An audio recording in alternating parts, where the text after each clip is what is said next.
अमित शाह का डर और तेजस्वी यादव का सरेंडर। जी हां, पटना और दिल्ली के सियासी गलियारों में कुछ ऐसी ही चर्चाएं इस वक्त हो रही हैं। सोशल मीडिया पर तरह तरह के दावे किए जा रहे हैं। कहा जा रहा है कि तेजस्वी यादव डर गए हैं और उन्होंने बीजेपी के सामने, अमित शाह के सामने सरेंडर कर दिया है। तो ऐसी चर्चाएं क्यों हो रही हैं और इन चर्चाओं के पीछे क्या तर्क दिए जा रहे हैं और क्या इन चर्चाओं में वाकई कोई दम है? चलिए आपको पूरी बात बताते हैं और पूरी कहानी बताते हैं। बता दें कि बिहार में 6 अक्टूबर को चुनाव की घोषणा हुई थी, जब चुनाव आयोग ने प्रेस कॉन्फ्रेंस की और चुनाव की तारीखों का ऐलान किया। चुनाव आयोग ने बताया कि 6 और 11 नवंबर को बिहार में 2 चरणों में सभी 243 सीटों के लिए वोट डाले जाएंगे। इसके बाद 14 नवंबर को चुनाव के नतीजे आएंगे। चुनाव की घोषणा होते ही सबको उम्मीद थी कि अब सभी राजनीतिक पार्टियां अपने चुनाव प्रचार को तेज कर देंगी, प्रत्याशियों का ऐलान करेंगी और अपने उम्मीदवारों को जिताने के लिए जी जान लगा देंगी। ऐसा हो भी रहा है कई सारी पार्टियों के साथ। जैसे बीजेपी पूरी तरह से मैदान में उतर गई है। बीजेपी के आला कमान के नेता बिहार पहुंच रहे हैं। अमित शाह खुद बिहार के दौरे पर आ चुके हैं। प्रधानमंत्री नरेंद्र मोदी के भी लगातार बिहार में दौरे हो रहे हैं, जनसभाएं हो रही हैं। और भी बीजेपी के अन्य राज्यों के नेता जैसे यूपी के सीएम योगी आदित्यनाथ, महाराष्ट्र के सीएम देवेंद्र फडणवीस, दिल्ली की मुख्यमंत्री रेखा गुप्ता और राजस्थान के सीएम भजनलाल शर्मा, उप मुख्यमंत्री दिया कुमारी, ऐसे बहुत सारे नेता बिहार पहुंच रहे हैं और बीजेपी उम्मीदवारों के पक्ष में प्रचार कर रहे हैं, एनडीए उम्मीदवारों को जिताने की अपील कर रहे हैं। तो बीजेपी कूद चुकी है मैदान में, जेडीयू भी अब मैदान में कूद चुकी है। नीतीश कुमार खुद कमान संभाल चुके हैं, वो लगातार जनसभाएं कर रहे हैं और एनडीए को फिर से जिताने की अपील कर रहे हैं। कांग्रेस के साथ भी ऐसा ही है। कांग्रेस के कई सारे नेता, दिल्ली के नेता, जो अन्य राज्यों के भी नेता हैं जैसे राजस्थान के अशोक गहलोत या छत्तीसगढ़ के भूपेश बघेल, ये सब बिहार पहुंच रहे हैं और कांग्रेस के उम्मीदवारों को जिताने की अपील कर रहे हैं। लेकिन इन सभी राजनीतिक पार्टियों के बीच एक बड़ी राजनीतिक पार्टी है जो इस वक्त ज्यादा सक्रिय नहीं नजर आ रही है और ये पार्टी है राष्ट्रीय जनता दल। जी हां, राष्ट्रीय जनता दल जो इस वक्त बिहार की सबसे बड़ी विपक्ष की पार्टी है, वो अभी बहुत ज्यादा सक्रिय ही नहीं है। राष्ट्रीय जनता दल के जो चेहरे हैं, जो कहा जा रहा है कि विपक्ष के महागठबंधन के मुख्यमंत्री के उम्मीदवार हैं तेजस्वी यादव, वो इस बार बहुत ज्यादा सक्रिय नजर नहीं आ रहे हैं और उनकी इसी सक्रियता न होने की वजह से अब सवाल उठने शुरू हो गए हैं। लोग कह रहे हैं कि ऐसा क्या हो रहा है कि तेजस्वी यादव अपने घर से ही नहीं निकल रहे हैं। लोग तुलना भी कर रहे हैं कि जैसे 2020 का बिहार का विधानसभा चुनाव देखिए, तब तेजस्वी यादव के अंदर कैसा जोश था, तब तेजस्वी यादव कैसे धुआंधार प्रचार कर रहे थे। एक हेलीकॉप्टर था उनके पास और वो लगातार एक एक दिन में 12 से 15 जनसभाएं तक करते थे। हेलीकॉप्टर से उतरते ही वो दौड़ते हुए जनसभाओं तक जाते थे, मंच पर भाषण देकर फिर दौड़कर वापस हेलीकॉप्टर में बैठकर दूसरी जनसभा में पहुंचते थे।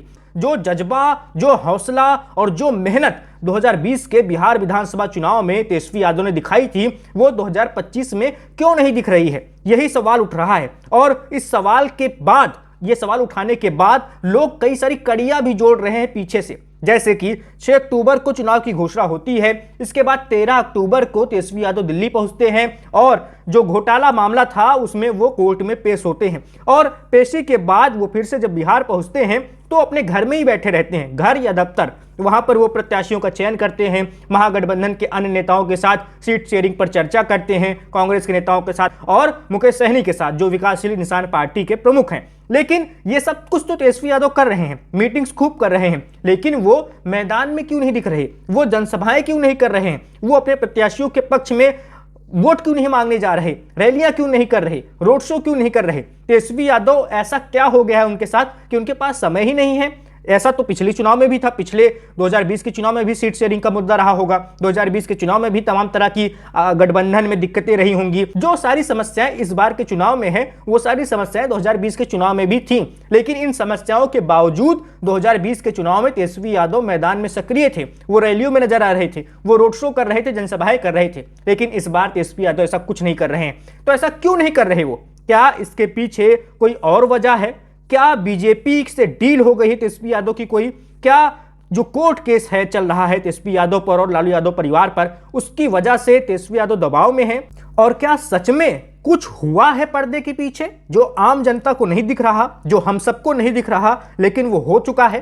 तो सब सवाल उठ रहे हैं, सोशल मीडिया पर ऐसी बातें हो रही हैं, पुरजोर तरीके से हो रही हैं। लोग यहां तक दावे कर रहे हैं कि हो सकता है कि तेजस्वी यादव, लालू यादव और बीजेपी के बीच में कुछ साठगांठ हो गई हो। इस केस से बचने के लिए या जो और भी केस है उनसे बचने के लिए लालू परिवार एक सुरक्षित रास्ता अपना रहा है और वो चुनाव में बीजेपी को, एनडीए को वॉकओवर दे रहा है, वो सरेंडर कर रहा है इस चुनाव में। तो ऐसी चर्चाएं हो रही हैं। अब इन चर्चाओं में कितना दम है ये कह पाना मुश्किल है, लेकिन जो दिख रहा है वो तो लोग बता ही रहे हैं। और दिख क्या रहा है? दिख ये रहा है कि महागठबंधन इस बार उतनी मजबूती से चुनाव लड़ ही नहीं पा रही है। आरजेडी बहुत ज्यादा सक्रिय है ही नहीं, उसके उम्मीदवार अपने दम पर चुनाव प्रचार कर रहे हैं। जो अपनी सीटों पर लड़ रहे हैं वो उम्मीदवार अपनी ताकत पर, अपने बलबूते पर अपने लिए प्रचार कर रहे हैं, वोट मांग रहे हैं, जनसभाएं कर रहे हैं। लेकिन आरजेडी के जो सर्वे सर्वा हैं, आरजेडी के जो चेहरा हैं, आरजेडी के जो भविष्य हैं, तेजस्वी यादव, वो सक्रिय नजर ही नहीं आ रहे,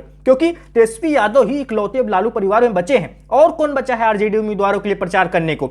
लालू यादव अस्वस्थ हैं, बहुत ज्यादा उनके अंदर अब वैसी ऊर्जा रह नहीं गई है। वो पार्टी के लिए निर्देश दे सकते हैं कहां किस जात के उम्मीदवार को उतारना है, कांग्रेस से कैसे बात करनी है, बाकी सहयोगियों से कैसे बात करनी है, ये सब लालू प्रसाद यादव कर सकते हैं। लेकिन लालू प्रसाद यादव अभी ऐसी स्थिति में नहीं है, उनकी शारीरिक दिक्कतें इतनी ज्यादा हो गई है कि अब वो जनसभाएं नहीं कर सकते जगह जगह जाकर। इसीलिए पूरा दारोमदार अब तेजस्वी यादव पर ही है, क्योंकि उनके जो बड़े भाई हैं तेज प्रताप यादव, उनको पार्टी और परिवार से अलग किया जा चुका है।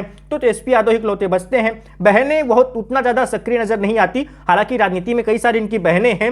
रोहिणी आचार्य राजनीति में आ चुकी हैं, चुनाव लड़ चुकी हैं पिछला लोकसभा का। इसके अलावा मीसा भारती भी राजनीति में है। लेकिन जो चेहरा, जिस चेहरे के दम पर आरजेडी चुनाव लड़ती है या जो चेहरा आरजेडी के पोस्टरों में दिखता है, वो चेहरा लालू यादव का है और तेजस्वी यादव का है। तो लालू यादव अस्वस्थ हैं, वो जनसभाओं में नहीं जा सकते, लेकिन तेजस्वी यादव तो जा सकते हैं। तो तेजस्वी यादव क्यों इतना ज्यादा सक्रिय नजर नहीं आ रहे, इस पर सवाल उठ रहे हैं और इस सवाल का जवाब मिल ही नहीं पा रहा कहीं से। आरजेडी वाले इन सवालों पर चुप्पी साध रहे हैं और वो कह रहे हैं कि नहीं, ऐसी कोई बात ही नहीं है। तेजस्वी यादव जल्द ही चुनाव अभियान में दिखेंगे, आपको प्रचार करते हुए रैलियों में दिखेंगे। तो ये सब बातें हो रही हैं, लेकिन ये सब बातें होने के बावजूद कुछ जो चर्चाएं हो रही हैं, वो चर्चाएं ये भी हैं कि क्या हो सकता है कि तेजस्वी यादव और बीजेपी के बीच में कोई साठगांठ हो गई हो और तेजस्वी यादव ने कोर्ट केस से बचने के लिए सरेंडर कर दिया हो।